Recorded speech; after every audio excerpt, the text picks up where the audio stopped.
అరే ఈ మనిషి ఎక్కడ పోయిండు ఏం అమ్మో టైం గంటాయా నూనె డబ్బా తేమని చెప్పి కూడా గంటాయా నేను రోడ్ మీద పోయిండు ఇంక అట్టే పోయిండు ఎవరు కలిస్తే వాళ్ళేమన్నే పోతాడు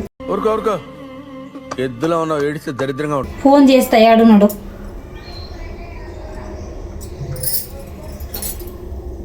హలో ఎంతసేపు అయింది పోయి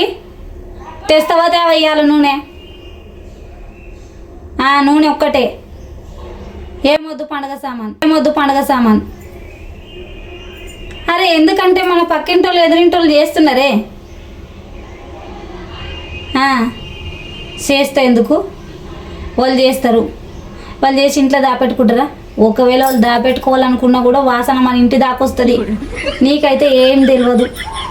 వాసన వచ్చినప్పుడు గిన్నె మురుకులు తీసుకురారా చెప్తే అర్థం కాదు పాడు కాదు నువ్వైతే నూనె డబ్బు ఒకటి తీసుకొని రా నేను చూసుకుంటా నేను ఎందుకు ఇస్తా వాళ్ళు ఇచ్చిపోయి మనం తిందాము అని నేను కూడా చేసింటినే ఇంకా మీరు చేసిర్రని నేను ఇయ్యలేదే అంట నువ్వైతే రా ఫస్ట్ ఇంటికి ఈయనకేం తెలుసు ఇక్కడ దాకా వాసన వస్తుంది వాసన వచ్చిన మనుషులకు మనం ఏం అనకుండా ఉంటామా అవి ఏమో చేసినట్టుండవు కానీ అంటే వాళ్ళ గిన్నెలు వేసుకొచ్చి ఇచ్చిపోతారు ఈయనకేం తెలుసు అన్నీ తిన్నాక మనం నిమ్మలంగా చేసుకుంటే మన ఇంట్లో 4 దినాలు ఉంటాయి అర్థంగా చెప్తే